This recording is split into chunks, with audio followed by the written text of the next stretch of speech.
কথমপি প্ৰাণ ৰক্ষা পৰিছে অখিল গগৈ ৰেমালে সংহাৰ চলাইছে অসমত ধুমুহা বৰষুণ ধুমুহাত ভয়ংকৰভাৱে ক্ষতিগ্ৰস্ত হৈছে অখিল গগৈ যিখন বাহনত আহি আছিল অখিল গগৈ যেতিয়া ৰাজপথেৰে আহি আছিল সেই মুহূৰ্তত কি পৰিস্থিতিৰ সূচনা হৈছিল কথমপি প্ৰাণ ৰক্ষা পৰিছে অখিল গগৈ কথমপি প্ৰাণ ৰক্ষা পৰিছে বহু পথচাৰী কথমপি প্ৰাণ ৰক্ষা পৰিছে বহু যাত্ৰী সবিশেষ জনাব বিচাৰিছো এই মুহূৰ্তত কথমপি প্ৰাণ ৰক্ষা পৰিছে অখিল গগৈ কথমপি প্ৰাণ ৰক্ষা পৰিছে উল্লেখ যে সন্মুখতে দুৰ্যোগ দেখিলো এনেদৰে সোশ্যাল মিডিয়াৰ জৰিয়তে অখিল গগৈ মন্তব্য কৰিছে অখিল গগৈ সোশ্যাল মিডিয়াৰ জৰিয়তে লিখিছে ফেসবুকৰ জৰিয়তে লিখিছে যে জৰুৰীভাৱে গোলাঘাটৰ পৰা গুৱাহাটীলৈ আহি আছিল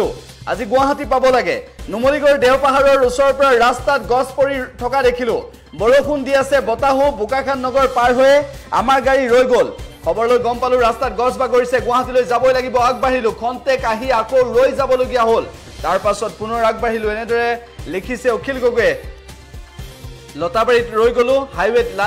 লানি গাড়ী নামি দেখিলো এখন তেলৰ টেংকাৰত বৃহৎ গছ পৰি আছে আগফালেও জতে ততে গছ বাগৰি আছে ড্ৰাইভাৰক কলো আমাৰ গাড়ীখন ডাঙৰ গছৰ তলত নাৰাখিবা গছডালৰ পৰা অলপ পিছুৱাই দিলো 10 মিনিট মানৰ পাছত হসাকৈ কাখৰ বৃহৎ কৃষ্ণচূড়াজোপা হালি আহিল আমি গাড়ীৰ পৰা নামি চিঞৰি উঠিলো অখিল গগৈ গাড়ীৰ পৰা নামি চিঞৰি উঠিল এই সন্দৰ্ভত মন্তব্য কৰিছে অখিল গগৈ ড্ৰাইভাৰক কৈছিল যে আমাৰ গাড়ীখন ডাঙৰ গছৰ তলত নাৰাখিবা অখিল গগৈৰ বাক্য ফলিয়ালে গছডালৰ পৰা অলপ পিছুৱাই গল আৰু 10 মিনিটৰ পাছতে কাখৰ কৃষ্ণচূড়াজোপা হালি আহিল বুলি মন্তব্য কৰিছে আৰু আমি গাড়ীৰ পৰা নামি চিঞৰি উঠিলো গছজোপা আমাৰ সন্মুখৰ দুখন গাড়ীৰ ওপৰতে পৰিল এখন আৰ্টিকা আনখন মাৰুতি ভান দৌৰি গৈ চেপেটা হোৱা গাড়ী দুখনৰ যাত্ৰীক মাতিলো আৰু আৰ্টিকাখনৰ একমাত্ৰ আৰোহীজনৰ মাতবোল নাই গছৰ ডালবোৰ আঁতৰাই তেখেতক উলিওৱা হ'ল কলে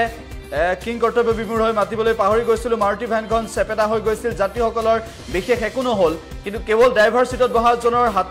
আইনাই কাটিছে দুগৰাকী মহিলা এটি শিশু দুজন পুৰুষ খৰধৰকৈ গাড়ীৰ পৰা নামিল আৰু লগে লগে কাষত থকা ট্ৰেফিক পুলিচ বন বিভাগৰ কৰ্মচাৰীয়ে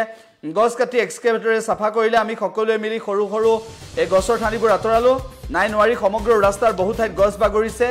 বাগৰি আছে গুৱাহাটীলৈ যোৱাৰো নহব জীৱনত প্ৰথমবাৰ দুৰ্যোগত ক্ষতিগ্ৰস্ত হোৱা সন্মুখৰ পৰা দেখিছো মনটো ভয়াবহভাৱে অশান্ত হৈ আছে অখিল গগৈ মন্তব্য কৰিছে যে অখিল গগৈৰ সেই বাহনখন আঁতৰাই আনিছিল আৰু তাৰ পিছতে যি দুখন বাহন আগত আছিল সেই বাহন দুখনত কেনেদৰে গছ বাগৰি পৰিছিল আৰু সেই বাহন দুখনৰ যি সকল আৰোহী আছিল তেওঁলোক আহত হৈছে সেই কথা অখিল গগৈ ফেসবুকৰ জৰিয়তে লিখিছে গতিকে কথমপি প্ৰাণ ৰক্ষা পৰিছে অখিল গগৈ এটা ডাঙৰ ঘটনাৰ পৰা কথমপি ৰক্ষা পৰিছে অখিল গগৈ যি ঘটনা সংঘটিত হৈছিল আজি গোলাঘাটত যি ঘটনা গোলাঘাটৰ পৰা আহি থকা অৱস্থাত সংঘটিত হৈছিল নুমলীগড় দেওপাহাৰৰ ওচৰৰ পৰা ৰাস্তাত গছ পৰি থকা দেখিছিল আৰু তাৰ পিছত কি পৰিস্থিতিৰ সূচনা হ'ল সেয়া অখিল গগৈ মন্তব্য কৰিছে ফেসবুকৰ জৰিয়তে কেনেদৰে অখিল গগৈ সেই পৰিস্থিতিৰ সন্মুখীন হ'বলগীয়া হৈছিল কেনেদৰে কৃষ্ণচূড়া ভাগি পৰি কেনেদৰে দুখন বাহন ভাগি গৈছিল আৰু সেই যাত্ৰীসকলৰ কি হৈছিল কেনেদৰে তেওঁলোকক উলিয়াবলগীয়া হৈছিল গাড়ীৰ পৰা আৰু এই সমগ্ৰ ঘটনা সন্দৰ্ভত অখিল গগৈয়ে মন্তব্য কৰিছে কেৱল সিমানেই নহয় এই পৰিস্থিতি যে অত্যন্ত ভয়ংকৰ হৈ পৰিছে ৰাজ্যত এয়া মাত্ৰ এটা উদাহৰণ এনেদৰে ৰাজ্যৰ প্ৰতিটো প্ৰান্ততে আজি হাহাকাৰ পৰিস্থিতি প্ৰতিটো প্ৰান্ততে ৰেমালে সংহাৰ চলাইছে আৰু প্ৰতিটো প্ৰান্ততে ধুমুহাৰ যি তাণ্ডৱ সেই তাণ্ডৱে মানুহক ভাবিবলৈ বাধ্য কৰিছে যে এয়াই হৈছে প্ৰকৃতিৰ কালৰূপ